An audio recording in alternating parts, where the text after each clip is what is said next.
Olá a todos, boa noite, boa noite. Pedimos desculpa pelo horário, mas esse horário agora de 7 às 8 está saindo justamente no horário de Mincha Ervit, que voltou até aqui. Daqui para frente a gente vai decidir o melhor horário, vamos ver, vamos ser avisados. Muito bem, vamos lá. Vamos continuar para o nosso estudo de Kuzari.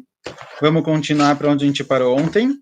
Ontem a gente parou na grande pergunta do Kuzari para o Haver. O Kuzari pergunta, olha, vocês saíram do Egito e viram todos os milagres. Vocês ouviram Deus no Mamad Sinai, receberam deles uma Torá escrita pela mão de Akadosh. E toda essa história que é contada sobre o recebimento da Torá, o encontro direto do povo judeu com Akadosh Baruch Hu, o Kuzari fala para ele, olha, eu entendo que vocês materializem Deus, certo? Compreensível na Torá, se está escrito que a mão de Deus, o braço de Deus, a raiva, todos esses sentimentos, e Deus vê, Deus ouve, todos esses conceitos que aparecem na Torá, a priori, a conclusão é que Deus tem um corpo, então se vocês pensam assim, não me incomoda muito, porque eu entendo de onde vocês tiraram isso. Vocês tiveram um encontro direto, a priori, realmente vocês encontraram. E o Ravé, quando ele ouve essa pergunta, quando ele ouve esse comentário, a primeira guvá dele, a reação dele na hora é falar, Halila! Não, mas então, como assim? Claro que não. Claro que o povo judeu, a Torá, o judaísmo não materializa Deus. A gente não, uma das proibições da Torá, como a gente falou, dos 10 mandamentos não é permitido fazer uma estátua de Akadosh Baruch Hu, porque ele não tem corpo. Então, o que significa tudo isso? O que é a mão de Deus, o braço estendido? O que representa tudo isso? Na verdade, é que o Rav totalmente disso na continuação do livro, no começo do segundo Mahamar, mas a gente vai puxar de lá para cá agora um pouquinho, porque é um assunto interessante. É um assunto importante que, às vezes, quando você lê a Torá, você fica meio assustado. O Haver fala mais para frente para o Kuzar, ele explica para ele o seguinte, olha, está escrito no Pasuk, em Teilim, Lecha Dumiat Teila. Para você, Akadosh Baruch Hu, o silêncio é um louvor. O que significa isso? Quando você vai louvar alguém, você vai falar bem de alguém, certo? Imagina alguém super inteligente, esforçado, com muito sucesso na vida, que deu tudo certo. Alguém que realmente, lá em cima, você admira ele, você vai valorizar ele, você vai falar louvores dele para alguém. Você vai chegar e falar, olha, esse cara tirava 10 em todas as provas de física na escola. É um louvor? Talvez sim, talvez não. Você vai falar para ele, olha, esse cara aí sempre estava de roupa combinando bonitinho. É uma coisa legal, uma coisa boa? Pode ser que sim, pode ser que não. Você vai chegar e falar para ele, olha, ele faz o melhor arroz do mundo. Se ele for um cozinheiro, então tá ótimo, ele vai gostar disso. Mas se o cara é um administrador, se o cara é um investidor, ele tem um fundo de investimento de sucesso, isso que ele faz, arroz, não quer dizer nada para ele, não é o ponto da vida dele. Quando você vai lechaber, quando você vai louvar alguém, você vai falar uma palavra para alguém, tentar alegrar ele, você tem que pegar as coisas principais que ele tem, as coisas mais grandiosas que ele já fez na vida. Certo? Alguém de sucesso, alguém que fez várias empresas e construiu um império, você vai falar das coisas grandes que ele fez, não vai falar coisas pequenas, coisas mínimas. Quando a gente vai falar de Akadosh Baruch Hu, fala da vida Melech no Teilim, olha, tudo que você falar vai limitar. Tudo que você falar é limitado, é mínimo. Não é realmente o que Akadosh Baruch Hu é. Já que ele é infinito, qualquer louvor, qualquer coisa boa que você tenha a dizer, não vai chegar realmente a caracterizar Akadosh Baruch Hu. Vai ser sempre um diminutivo, relativamente. Então, o melhor louvor que você poderia ter para Akadosh Baruch Hu é Lechadu Me'ateilah. O melhor louvor seria ficar em silêncio. Quando você fica em silêncio, você fala, não tenho palavras para te descrever de forma verdadeira, não como um clichê. Você fala, estou sem palavras, isso daqui é um louvor de verdade, porque você não tem como expressar a sua admiração. Mas, se a gente não for falar de Akadosh Baruch Hu, porque a gente não compreende dele, se a gente ficar nessa, não, eu não entendo quem é Deus, então eu prefiro não falar do que falar menos, do que falar errado, se a gente for ficar nessa situação, então Deus vai ser do nosso vocabulário. A gente vai tirar Deus da nossa rotina, do nosso cotidiano. Por isso a gente sim fala dele. Por isso a gente sim traz exemplos, traz palavras que a gente já vai ver quais são. A gente sem ter a necessidade de falar dele. Só que tem que ter uma definição. Fala com o Zero o seguinte, olha, em todos os louvores que a gente encontra na Torá sobre a Kadosh Baruch Hu, existem 3 tipos diferentes. Tem louvores que são de acordo com os atos. Se a gente vê, por exemplo, que alguém estava sofrendo muito, certo? Pega algum pobre na rua, tá bom? Você está passando na rua, você encontrou, você viu lá alguém pobre, e uma pessoa chegou para ele, deu para ele 50 cheques, trouxe para ele um sanduíche, cuidou dele, fez alguma coisa para ajudar.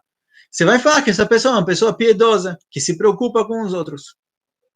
Quando a gente vê que uma pessoa estava sofrendo, a Kadosh Baruch Hu de repente fez um milagre, tirou ele dessa situação, a gente chama Deus de piedoso. Agora, o piedoso de uma pessoa vem de um sentimento, você sente mal, coitado, o cara não tem o que comer, deixa eu dar uma ajudinha, certo? Só para diminuir o peso da consciência, ou porque você realmente quer ajudar. Mas o piedoso do ser humano não é o piedoso de Akadosh Baruch Hu, só que a gente usa o ato, a gente vê o resultado do que a Kadosh Baruch Hu faz com a pessoa, e a gente usa esse nome que a gente usaria para outra pessoa, para Hashem. Então, se, por exemplo, está tendo uma guerra e Bnei Israel vencem a guerra, a gente fala que a Kadosh Baruch Hu é um general. A gente chama ele pelo nome que a gente daria para um ser humano que fez determinado ato. Quando ele ajuda alguém, a gente chama de bondade. Quando a gente fala que a Kadosh Baruch Hu castigou alguém, a gente chama ele de juiz. Mas todos esses adjetivos, todos esses substantivos que a gente tem aqui, são achalot, certo? A gente está puxando do que seria para um ser humano para a Kadosh Baruch Hu. O segundo tipo de nomes que a gente tem são nomes relativos. A gente fala que Deus é forte, que Deus é grande, que Deus é alto. O que é tudo isso? O que significa Deus é grande? Ele tem 3 metros, 4 metros de altura. Deus é forte, ele consegue levantar um prédio, 2 prédios, o mundo inteiro. O que significa forte, alto, todo poderoso? O que são esses adjetivos? Todos esses adjetivos são relativos.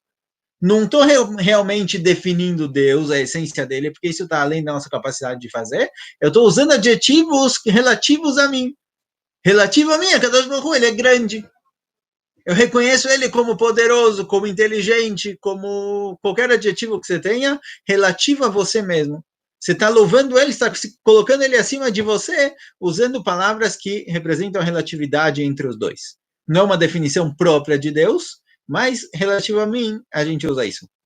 E o terceiro tipo de palavra que a gente tem, o terceiro tipo de descrição de adjetivos, são shliliim. Eles vêm negar alguma coisa, certo? Quando a gente fala que Deus é um, por exemplo, será que Deus é um? Será que é certo falar Deus é um? Digamos assim, esse livro aqui, tá bom? A gente tem aqui um livro. Quantos livros tem aqui? Um livro. Por que eu chamo isso daqui de um livro? Porque eu tenho aqui a união de uma capa com folhas, com a parte impressa dentro. O que significa um para a gente? Certo? O um representa várias coisas unidas que formam uma coisa por si só. O que é um corpo? Um corpo é a união de vários órgãos, os braços, a cabeça, as pernas. A gente chama de um alguma coisa que une, que conecta coisas diferentes. Quando a gente fala que Deus é um, a priori a gente estaria dizendo, olha, Deus na verdade tem 10 partes que unidas formaram o corpo dele. Então, mesmo chamar Deus de um é uma coisa incompleto, não é verdadeiro até o fim. Por isso, quando a gente fala que Deus é um, a gente vem dizer, ele é um e não dois. A gente vem lishlol, a gente vem negar outra definição. Deus é um significa Deus é um e não dois. Deus é o rei, por exemplo, quer dizer, a gente vai falar que Deus é o rei, ele está acima, ele coordena, ele não é um súdito. Mas ele realmente é o rei? Porque Deus está lá em cima com uma coroa, ele fala para as pessoas que fazerem o que não, como funciona isso? Então, toda a definição de Deus é problemática, por isso eu falo, Javier, a gente usa tipos diferentes de definições, só para a gente poder ter um contato. Se a gente não pudesse falar de Deus Bichlal, a gente não teria nenhum contato, ele sumiria da nossa vida. Então a gente fala, a gente usa palavras, só que essas palavras elas são definidas somente na nossa relação com ele, ou pelo ato que ele faz, ou quando a gente vê ele ajudando alguém, a gente fala que ele é bondoso, ou relativo a mim, ele é grande, ele é forte, ou palavras que vêm negar outras. Por exemplo, a gente fala que Deus é vivo, El Chai. O que quer dizer Deus é vivo? A priori, alguma coisa que é viva é alguma coisa que pode morrer, certo? Se a gente fala que Deus é vivo, significa que ele poderia morrer. Então, como assim? Deus é vivo ou não é vivo? Por isso, a verdade é que a Kadosh Baruch Hu, por si só, ele está além da vida e da morte. Igual um copo, por exemplo, um copo. É vivo ou morto? Nenhum dos dois. Ele não tem nem vida nem morte, ele está abaixo disso. Hashem está acima de vida e morte. Vida e morte é definido pelo tempo da pessoa. Kadosh Baruch Hu, ele está acima do tempo. Então, quando a gente fala Deus é vivo, a gente vem dizer, olha, Deus não é morto, porque morto tem uma conotação negativa, então a gente usa a conotação positiva, mas não realmente isso define ele. Mesmo as definições mais limpas, digamos assim, Deus é a luz. O que significa Deus é a luz? Será que realmente é igual a luz aqui, que brilha, ele é realmente isso? Não, quando a gente fala Deus é a luz, vem dizer, olha, Deus é a luz e não a escuridão. A gente vem negar alguma coisa que tem uma conotação negativa, mas não necessariamente definir ele por si só. Isso que o Haver vai falar para o Kuzari mais para frente, certo? Agora, na nossa questão, o Kuzari perguntou sobre Mamad Sinai por si só, certo? Vamos pegar esse ponto, quando a entrega da Torá aconteceu, quando a Kadosh Baruch Hu chegou para Moshe Rabbeinu e falou, pega aquilo, Rotabrit. Como foi isso? Como vocês imaginam? Será que Deus se revelou para Moshe Rabbeinu como uma pessoa, entregou para ele as tábuas da lei? Ou será que apareceu um buraco no céu, certo? As mãos e entregaram as tábuas da lei para Moshe Rabbeinu? Ou será que as tábuas da lei foram simplesmente aparecendo no ar, sem nenhuma mão, sem nada? Como isso aconteceu? Fala o Haver, olha, não sei como aconteceu. Não sei dizer exatamente como foi.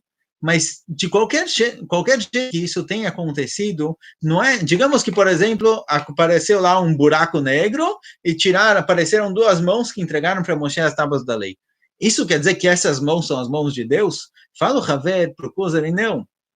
A Kadosh Baruch Hu, ele escolheu algum modo de se revelar para Moshe Rabbeinu, seja mão saindo do céu, seja as tábuas da lei de repente aparecendo, ou você pode pegar qualquer efeito do PowerPoint aí, as tábuas vieram pulando, vieram girando, o que for. Kadosh Baruch Hu escolheu alguma forma de se revelar para Moshe Rabbeinu, escolheu alguma forma de se revelar para Am Israel ouviram a voz de Deus. Como era essa voz? Era grossa? Era fina? Era a voz de um homem? Era a voz de uma mulher? De um jovem? De um idoso?